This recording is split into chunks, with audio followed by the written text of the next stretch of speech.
Okay. So Firaun is extremely angry that all the magicians that he brought to fight Musa alayhi salam, they not only lost against Musa alayhi salam, but they also accepted Islam. And they decided that they will accept Islam and leave the way of Firaun, and that they made dua to Allah subhanahu wa ta'ala to forgive them for any sins that they have done, as Firaun convinced them or forced them to do so. And Firaun punished all of them. And Firaun's own wife left Firaun and his old ways and accepted Islam, and she was also punished. So Firaun is extremely mad and angry. And now he calls his council to think about what we can do about these people. So some of his councilmen said that we need to go very harsh on Musa alayhi salam and his followers. So Firaun once again orders that all the boys that are born in any household from the children of Israel should be killed. This is the second time he ordered that to happen. So the guards started roaming around the cities, and they started killing all the newborns. If they're boys, and if they're girls, they will be let to live. So Musa alayhi salam and his people were extremely upset. And some of them came to Musa alayhi salam and said, Musa alayhi salam, you have been sent to us by Allah subhanahu wa ta'ala to bring peace and take us out of this bad situation, this misery. However, the things are getting worse on us. So make dua to Allah subhanahu wa ta'ala to ease things down on us. So Musa alayhi salam told them to be patient and make dua to Allah subhanahu wa ta'ala. And at the same time, Firaun is noticing that I am going very harsh on these people, killing their children. However, they are still not leaving Musa alayhi salam. In fact, some of the people from the household of the Firaun had accepted Islam. Some of the followers of Firaun were accepting Islam, and the numbers were increasing day by day. So Firaun said that I will now kill Musa alayhi salam. If I kill Musa alayhi salam, everything will come to an end, and all this movement will stop. However, Firaun did not know that his own cousin, his uncle's son, has accepted Islam, and he kept it hidden to protect Musa alayhi salam at one point, and also to make sure that he is away from the punishments of Firaun. So he kept his Islam hidden, and that's Quran talks about it in Surah Al-Mu'min, that Musa alayhi salam's, Firaun's cousin, basically, without telling that he has accepted Islam, comes forward and tells Firaun that, why do you want to kill Musa? He showed you clear signs. Whatever you asked of him, he proved himself right, and he proved you wrong. What if he is truly the messenger of God? What if he's truly the messenger of God? And if you kill him, do you think any of us will survive? Don't you think the punishment of God will come on all of us and this entire empire will be destroyed? Come on, guys. We cannot kill Musa. What if he's right? Who is going to save us from God? So he put that particular thing to an end. With that conversation, everybody got like, well, wow, what if he's really, truly true? So he's protected Musa alayhi salam in the court of Firaun without revealing that he has also accepted Islam.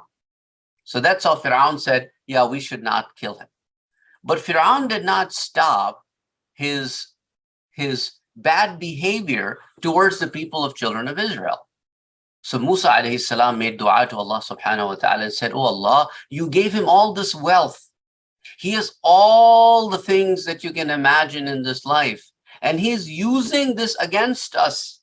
So Allah, we make dua to you to destroy all of this and protect us from this guy. So now started the third sign from Allah subhanahu wa ta'ala. What were the first two signs? The first sign was Musa alayhi salam throwing his stick, turning into a snake. The second sign was Musa alayhi salam showing his hand that was glowing, right? Those were the two signs. Now came the third sign from Allah subhanahu wa ta'ala, that all the villages that had farms, the farms got destroyed as there was no rain and it was a famine. People didn't have any food to eat. All the farms were getting dried up. No new crops were growing. Farmers are crying that we have no food to produce. We cannot sell anything. And if they do not grow grains, we cannot eat bread in the city, and the Pharaoh will have no bread, and the rich people will have nothing to eat. So Pharaoh went to Musa alayhi salam and said, Musa, please make dua to Allah subhanahu wa ta'ala to take the drought away from us, take the famine away from us. We may get our crops back. Otherwise, we will all die. Musa alayhi salam made dua to Allah subhanahu wa ta'ala. And he said, Musa, if you make this dua and this comes true, then I will stop all my actions against children of Israel, and I will let you guys go, and I will set you free, and you don't have to worry from my end. So when this third sign was over by the dua of Musa alayhi salam, Pharaoh went the old ways. He started punishing them again, and he started doing whatever he was doing before. And he said, oh, Musa, that wasn't because of your God. It just happened so that there was no rain. So 3 signs are done. Then came the 4th sign. There were lots of gardens, fruit gardens in the city. All of a sudden, all the trees stopped producing fruits. So they did not have any fruits anymore. So fruits started disappearing. And Pharaoh was like, oh my God, what happened all of a sudden that in none of my cities there are fruits? So he came to Musa alayhi salam again and said, sorry, Musa, I think I made a mistake. I should have listened to you the first time. Can you please make dua to Allah subhanahu wa ta'ala to give us our fruits back? Musa alayhi salam said, okay, will you do what you said before, that you will let us go? He said, yeah, trust me, I will. And when the fruits were back, he went the old ways. He said, no, Musa, it is not enough your God's business. It was just because there was some kind of a disease our fruits had, and now that the disease is over, we are fine. So how many signs are done? 4 signs are done, and he's still doing what he was doing before. Now came the 5th sign. The 5th sign was that there was massive floods. There were massive floods that took over a lot of the land because Pharaoh had this river Nile was going through his kingdom.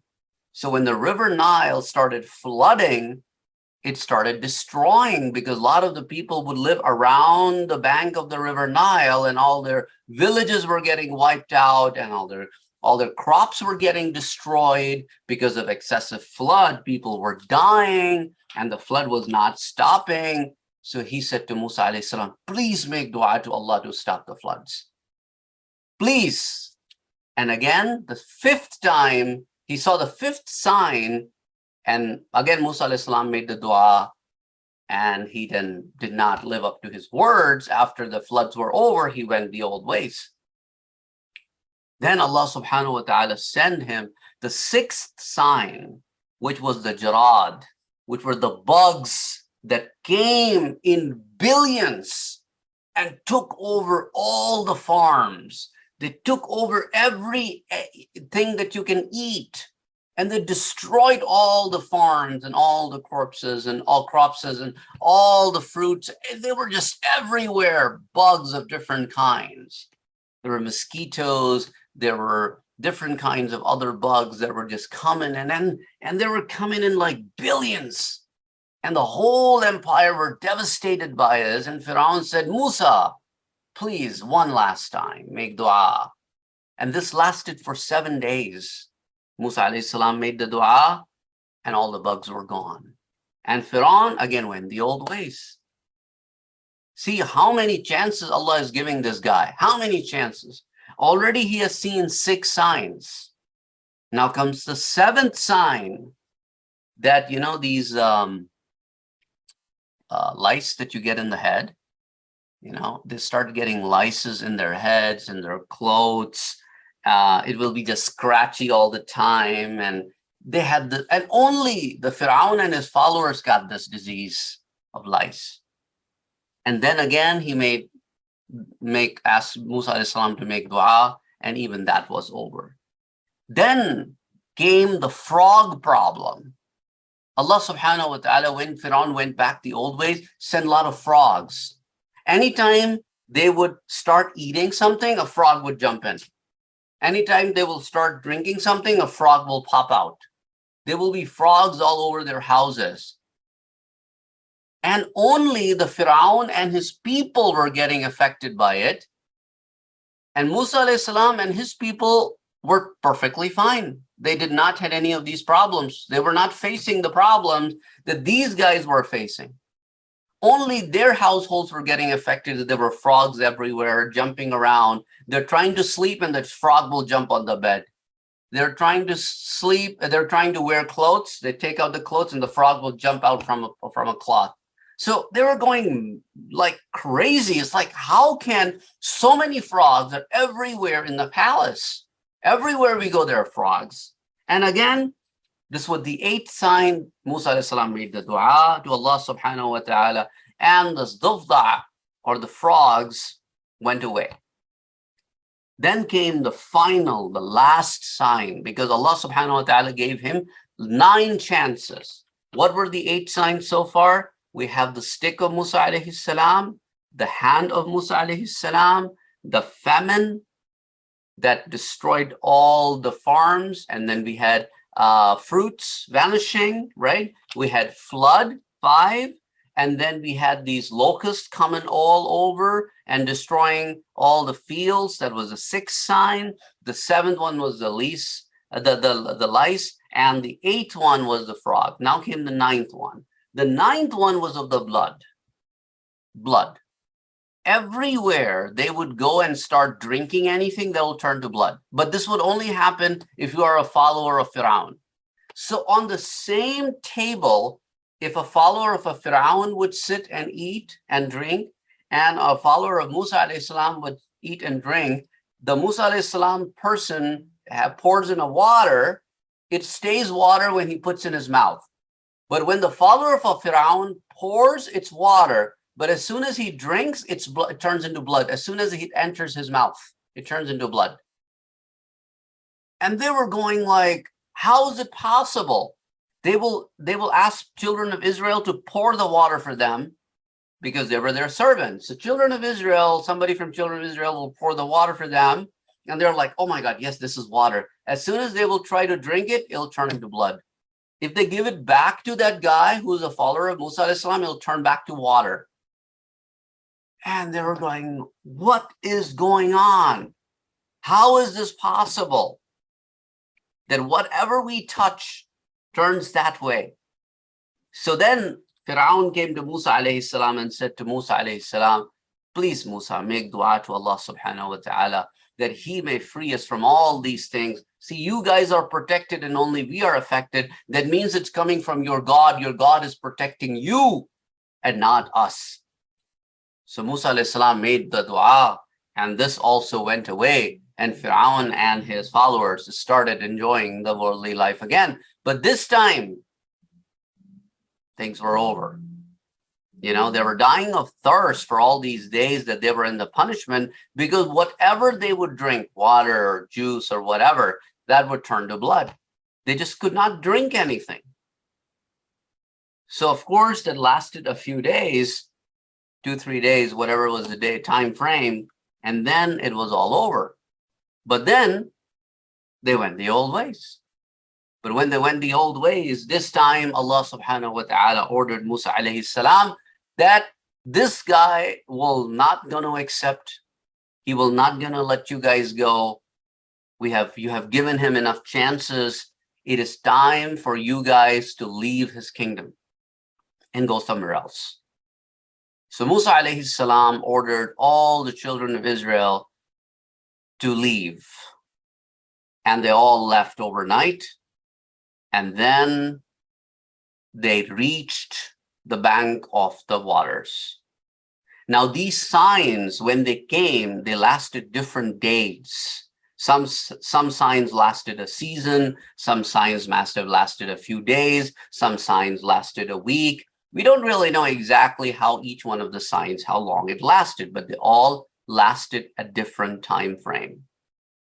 So when everybody reached the bank of the river, Firaun also came to know about this, that the Musa alayhi salam has left with all the people. So now he ordered all his army to come and follow Musa alayhi salam and his followers and stop them from leaving Egypt. Because if they leave Egypt, then who is going to serve us?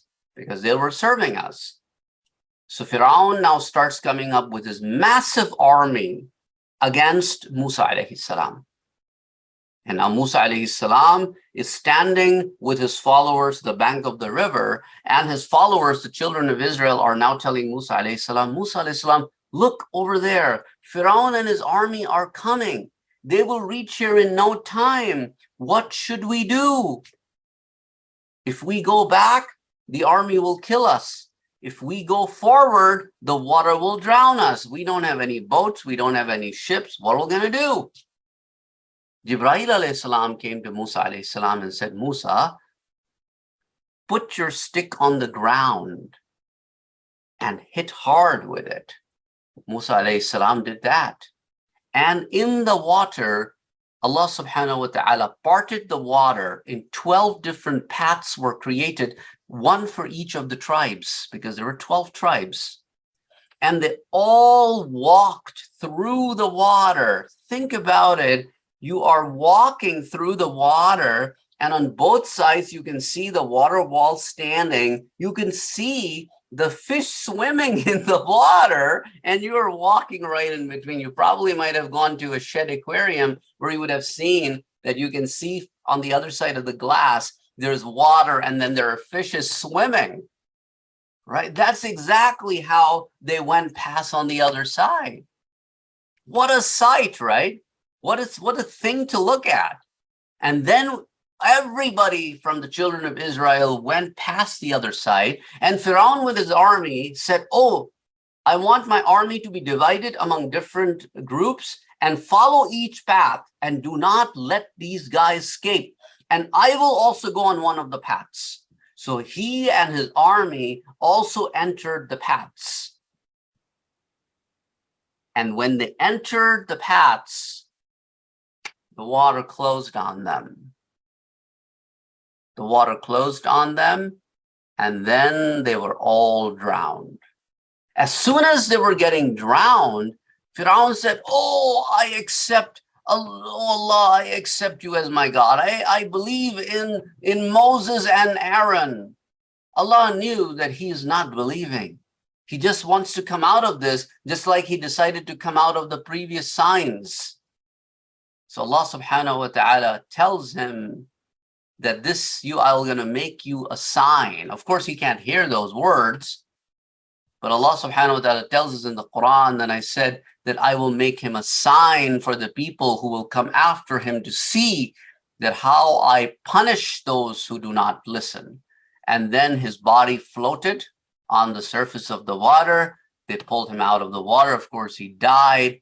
And whatever their process of mummification that they did to the Fir'aun, and they mummified him, they built a pyramid for him, they buried him, whatever was the case, that now his body is in one of the museums. I think it's in England. The British Museum has the body of the Fir'aun as they have unwrapped it. But anyway, so Musa alayhi salam and his people went the other place. Now, some people believe that it was the river Jordan that they went across. Quran doesn't really say which particular river it was that they went across, but some historians are of the view that it was the Jordan River. Allah knows best. Anyway, so they went on the other side, and now Musa alayhi salam and all his people started walking to find the new land to settle. And then these people went past some idol worshippers. Now remember that Musa alayhi salam's followers were living among the idol worshippers for hundreds of years. And some of them were also impressed by idol worshiping to some extent because they were weak in their faith. So now some of the people approached Musa alayhi salam and said, oh Musa, look at these people. They have their gods in front of them and they can see them. Why don't you also make a god for us? And Musa alayhi salam said, Astaghfirullah al-Azim. What nonsense are you guys talking about? For this very reason we left the Fir'aun, that they were idol worshippers. You want me to idolize the God for you? Are you out of your mind? Looks like living among the people of the Fir'aun has corrupted your minds. That's why it's very important for all of us to live in a good company. See, this is what happens when you are living in a bad company, that the bad company influences the way you think. It affects the way you think. That's why you have to choose your friends very wisely, the people that you hang out with, because you can learn crazy things from them, which may be inappropriate. So that's why, see, this is a good example for all of us. So Musa alayhi salam made his people go away from this, and now they reached a spot where Musa alayhi salam said, you should temporarily stay here, and I will be gone for a month. For 30 days, I will be gone because Allah subhanahu wa ta'ala called me for a special task. So Musa alayhi salam left for 30 days. But when the 30 days were over, Allah subhanahu wa ta'ala said to Musa, Musa, you must stay for 10 extra days so that it will be a count of 40. Now the people behind were under Harun alayhi salam. And now the people, after a month was over, started telling each other, they were like a gossip or a rumor mill started going on. Looks like Musa alayhi salam lost his way. We don't know what happened to Musa alayhi salam. We don't know where he went. Is he ever coming back? Maybe we're doomed. Maybe we don't have any leaders. What should we do? And at that time, there was a man who came along with them, and he was from Fir'aun's followers. His name was Samiri. He always used to peek and look for things that what's going on in Musa alayhi salam. And Jibreel alayhi salam would sometime come and meet Musa alayhi salam. So one day, the Samiri guy followed Jibreel alayhi salam because he was in a human form. And he noticed that wherever Jibreel alayhi salam puts his footstep, that land turns a bit greener. He said, what is this? Looks like this is an angel. He can't be a man. So what he did, he grabbed some of that sand that touched Jibreel alayhi salam's feet, and he put it in a little sack he had. So now what he did, when Musa alayhi salam did not return for 30 days, he said to some of the followers of Musa alayhi salam that, give me your gold. They gave him whatever gold they had, and he made a calf, which is a baby cow like sculpture made out of gold for them. And then he poured that sand that he had that touched the feet of Jibreel alayhi salam inside the mouth of that baby cow. And the baby cow started making sounds because it was the miracle that Jibreel alayhi salam's feet would touch anything, it would come to life. So he used that sand to make this sculpture speak. And now he started calling people. He said, see, here is the God of Musa and Harun and all of you. Musa alayhi salam is looking for the God in the mountain, and the God came over here. See, the God speaks to you. And since those people who said to Musa alayhi salam earlier on that built us a God, which looks like an idol that we can see and worship, those people fell in the trap. They said, you are right. We asked Musa to build us a God. This is the God who came to us to show how he looks like, because they have seen in the Fir'aun that the people of Pharaoh used to worship bulls. So they had this thing going on in their heads that the cow is sacred.